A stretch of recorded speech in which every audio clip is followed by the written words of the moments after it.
আজকের গুরুত্বপূর্ণ আঞ্চলিক সংবাদে সবাইকে জানাই স্বাগতম। আজকের সন্ধ্যার বিশেষ খবর হলো জলে টাইটুম্বুর বরাক। ইতিমধ্যে বিপদসীমার অনেক উপর দিয়ে প্রবাহিত হচ্ছে জল।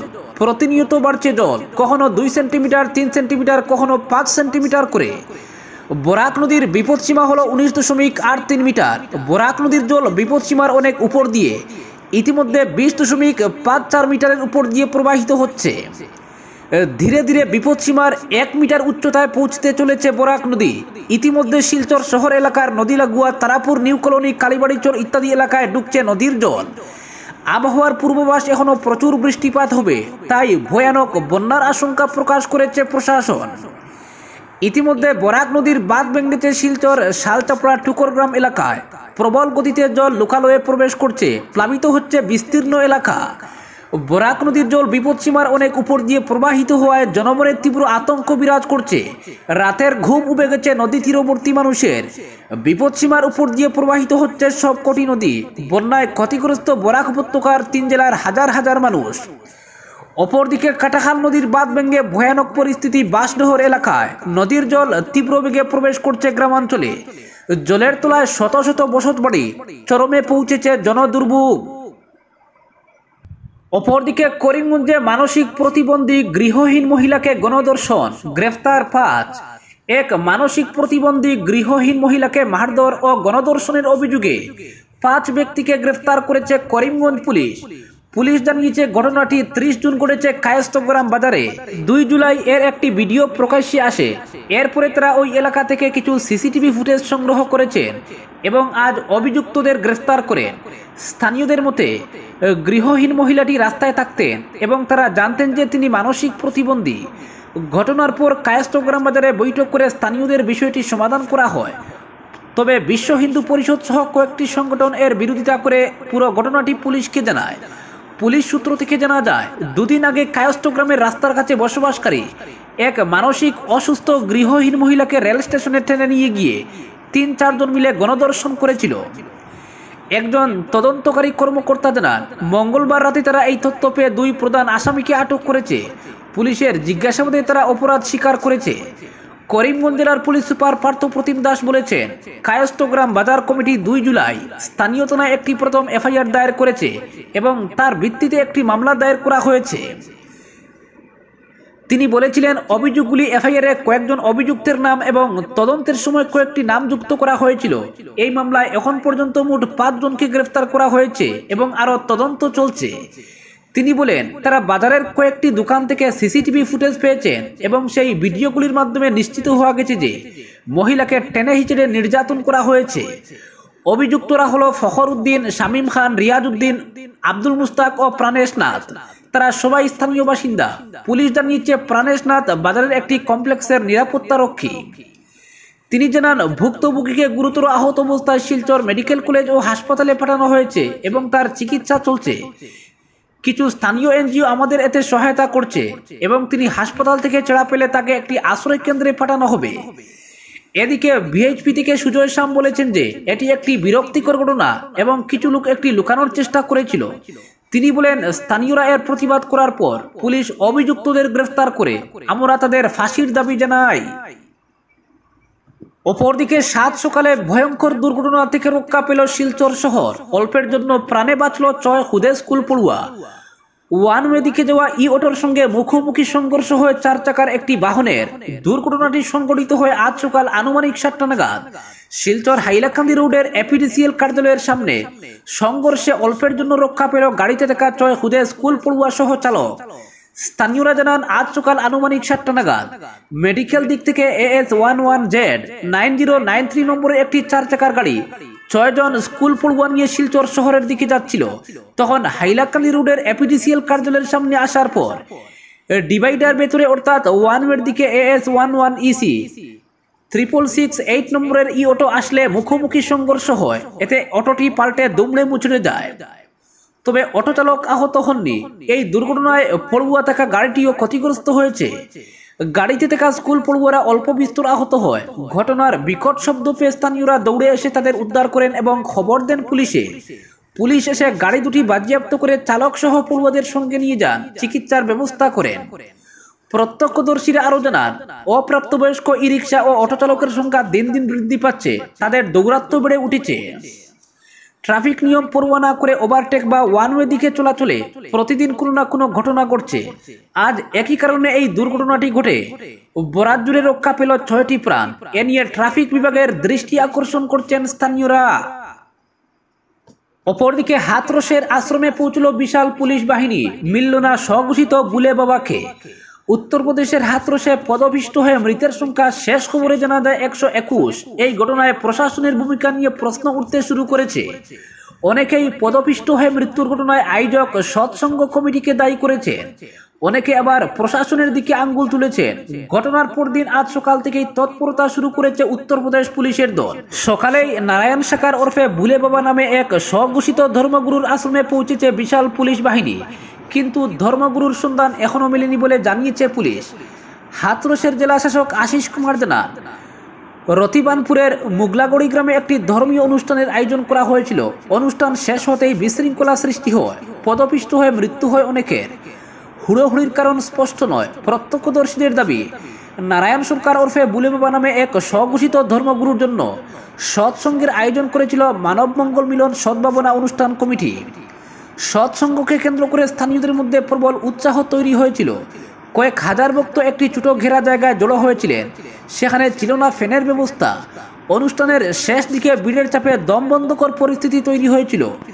বহু মানুষ একসঙ্গে অনুষ্ঠান স্থল থেকে বার হওয়ার চেষ্টা করেন, কিন্তু বেরোনোর রাস্তাটি সংকীর্ণ হওয়ায় হুড়োহুড়ি পড়ে যায়। অনেকে ভিড়ের চাপ সামলাতে না পেরে পড়ে যান, তাদের উপর দিয়ে চলে যান জনতা। ঘটনাস্থলে মৃত্যু হয় বেশ কয়েকজনের। মৃতদের পরিবারের জন্য ২ লক্ষ টাকা করে আর্থিক সাহায্যের কথা ঘোষণা করেছেন উত্তরপ্রদেশের মুখ্যমন্ত্রী যোগী আদিত্যনাথ। প্রধানমন্ত্রীর দপ্তরের তরফেও জাতীয় ত্রাণ তহবিল থেকে মৃতদের পরিবার পিছু ২ লক্ষ টাকা এবং আহতদের ৫০,০০০ টাকা করে ক্ষতিপূরণ দেওয়ার কথা জানানো হয়েছে। ঘটনায় শোক প্রকাশ করেছেন রাষ্ট্রপতি দ্রৌপদী মুর্মু, কেন্দ্রীয় স্বরাষ্ট্রমন্ত্রী অমিত শাহ, লোকসভার বিরোধী দলনেতা রাহুল গান্ধী, পশ্চিমবঙ্গের মুখ্যমন্ত্রী মমতা বন্দ্যোপাধ্যায় সহ অনেকে। অপরদিকে কে ভুলে বাবা ছিলেন গোয়েন্দা। উত্তরপ্রদেশের হাতরসে চলছিল সৎসঙ্গ, সেখানে পদপিষ্ট হয়ে প্রাণ হারিয়েছেন শতাধিক পুণ্যার্থী। সেই সৎসঙ্গের ডাক দিয়েছিলেন নারায়ণ সাকার হরি ওরফে সাকার, বিশ্ব হরি ওরফে ভুলে বাবা। স্বঘোষিত এই ধর্মগুরু উত্তরপ্রদেশেরই বাসিন্দা।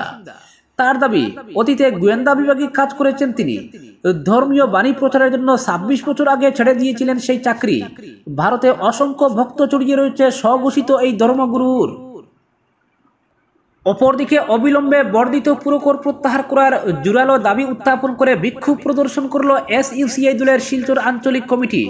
দলের শতাধিক কর্মী সমর্থকরা পুরকর বৃদ্ধি কার স্বার্থে, কোনো অজুহাতে পৌরকর বৃদ্ধি করা চলবে না, অবিলম্বেই বর্ধিত পৌরকর প্রত্যাহার করতে হবে ইত্যাদি দাবি সংবলিত প্লেকার্ড হাতে নিয়ে বৃষ্টির মধ্যেও স্লোগান দিতে থাকেন। উপস্থিত জনতার সামনে বক্তব্য রাখেন জেলা কমিটির অন্যতম সদস্য অধ্যাপক অজয় রায়। বক্তব্য রাখেন শিলচর আঞ্চলিক কমিটির সম্পাদক দুলালী গাঙ্গুলি। তারা বলেন, একদিকে কর্মসংস্থানের অভাবে যতদিন যাচ্ছে বেকার সমস্যা ভয়াবহ আকার ধারণ করেছে, অন্যদিকে নিত্য প্রয়োজনীয় দ্রব্যের মূল্য প্রায় প্রতিদিন হু হু করে বাড়ছে। এই অবস্থায় সাধারণ মানুষের অবস্থা এমনিতেই নাজেহাল। এমতাবস্থায় পৌরকর বৃদ্ধি সত্যি মরার উপর খাড়ার গা। তারা আরও বলেন, দীর্ঘদিন থেকে পুরোমুট না থাকা সত্ত্বেও কারো সাথেই কোনো ধরনের আলোচনায় না গিয়ে সম্পূর্ণ একতরফাভাবে পৌরকর বাড়ানোর সিদ্ধান্ত অন্যায় এবং অযৌক্তিক। ফলে অবিলম্বে এই বর্ধিত কর সম্পূর্ণ প্রত্যাহার করার আন্দোলন আরও শক্তিশালী করতে সর্বস্তরের জনগণের অংশগ্রহণের তীব্র আন্দোলন গড়ে তোলার আহ্বান জানান। বিক্ষোভ থেকে একটি প্রতিনিধি দল রাজ্যের মুখ্যমন্ত্রীর উদ্দেশ্যে একটি স্মারকলিপি পুরসভার আধিকারিকের মাধ্যমে প্রদান করেন। আধিকারিক অবিলম্বে এই বিষয় নিয়ে সর্বদলীয় সভা আহ্বান করার উপযুক্ত পদক্ষেপ নেবেন এবং মুখ্যমন্ত্রীকে স্মারকলিপি প্রেরণ করবেন বলে আশ্বাস দেন। প্রতিনিধি দলে ছিলেন আঞ্চলিক কমিটির সম্পাদক দুলালী গাঙ্গুলি, জেলা কমিটির অন্যতম সদস্য শ্যামদেব কুর্মী, নকুল রঞ্জন পাল, এছাড়াও ছিলেন সরল পাল, খাদিজা বেগম লস্কর প্রমুখ। অপরদিকে উত্তর বুড়িবাইলে বরাকের ভাঙ্গন ভয়াবহ রূপ নিচ্ছে, স্বচক্ষে দেখলেন মিসবাহুল। বিভাগীয় আধিকারিকের সঙ্গে নিয়ে উত্তর বুড়িবাইলে বরাক নদীর ভাঙ্গন পরিদর্শন করলেন বড়খোলার বিধায়ক মিসবাহুল ইসলাম লস্কর। কয়েক বছর ধরে উত্তর বুড়িবাইলে বরাক নদীর ভাঙ্গন ভয়াবহ রূপ নিচ্ছে, যে কোনো সময় বিচ্ছিন্ন হতে পারে দুটি গ্রাম। তাই উত্তর বুড়িমাইলে বিভাগীয় ইঞ্জিনিয়ারকে সঙ্গে নিয়ে ভাঙ্গনস্থল পরিদর্শন করেন বড়খলার বিধায়ক লস্কর। উল্লেখ্য, এই এলাকার মানুষ দীর্ঘদিন থেকে নদী ভাঙ্গন সমাধানের শুধু আশ্বাস শুনে আসছেন, কিন্তু আজ পর্যন্ত কোনো জনপ্রতিনিধি তাদের আশ্বাস পূরণ করতে পারেননি। বরাক নদীর ভাঙ্গনে আতঙ্কের প্রহর গুনছে উত্তর বুড়িমাইল এলাকার শত শত পরিবার। অনেকের ঘরবাড়ি নদী গর্ভে তলিয়ে গেছে, কিন্তু আজ পর্যন্ত নদী ভাঙ্গন সমস্যার সমাধান হয়নি। বর্তমানে বহু পরিবার বরাক নদীর ভাঙ্গনের হুমকির মুখে রয়েছে। যে কোনো সময় তাদের ঘরবাড়ি বরাক নদীর গর্ভে তলিয়ে যেতে পারে। বিধায়ক মিসবাহুল এদিন ভাঙ্গন প্রতিরোধের আশ্বাস দিয়েছেন। অপরদিকে আগামী 3 মাসের মধ্যে শিলচরে পৌর নিগম নির্বাচন, জানালেন অশোক সিংহল। জিএসটি আইনের সমস্যা নিয়ে শিলচরে বৈঠক করতে এসে সাংবাদিকদের প্রশ্নের জবাবে রাজ্যের নগর উন্নয়ন মন্ত্রী অশোক সিংহল বলেছেন, পৌর নিগমের সীমানা নিয়ে আদালতে মামলা চলছে। আশা করছি আগামী 1.5-2 মাসের মধ্যে মামলার ফয়সালা হয়ে যাবে। এরপর 3 মাসের মধ্যেই করানো হবে পৌর নিগম নির্বাচন। এই নির্বাচন এখন শুধু সময়ের অপেক্ষা। এদিকে রাঙ্গিরখালের গার্ডওয়াল নির্মাণ কাজ পরিদর্শন করে মন্ত্রী বলেছেন, শুধু নির্মাণ ঠিক মতো হলেই সমস্যা মিটবে না, খালের আবর্জনা সাফাই ও খননের ব্যবস্থা করতে হবে। তবে কোন প্রকল্পের মাধ্যমে কত টাকা ব্যয় বরাদ্দের ভিত্তিতে হবে, খাল খনন ও সাফাইয়ের কাজ, এ নিয়ে স্পষ্টভাবে এদিন কিছুই বলেননি মন্ত্রী। সাংবাদিকদের প্রশ্নের জবাবে সিংহল বলেছেন, শিলচরে জমাজলের সমস্যার সমাধানে মাস্টার ড্রেনেজ প্রকল্প নেওয়া হবে, শহরের বড় খালগুলির সংস্কারেও নেওয়া হবে প্রকল্প। কিন্তু হঠাৎ করে একদিনের সফরে এলেও নগর উন্নয়ন দপ্তর থেকে শিলচরের সমস্যার সমাধানে এবং উন্নয়ন ত্বরান্বিত করতে নতুন কোনো প্রকল্পের ঘোষণা তিনি করেননি।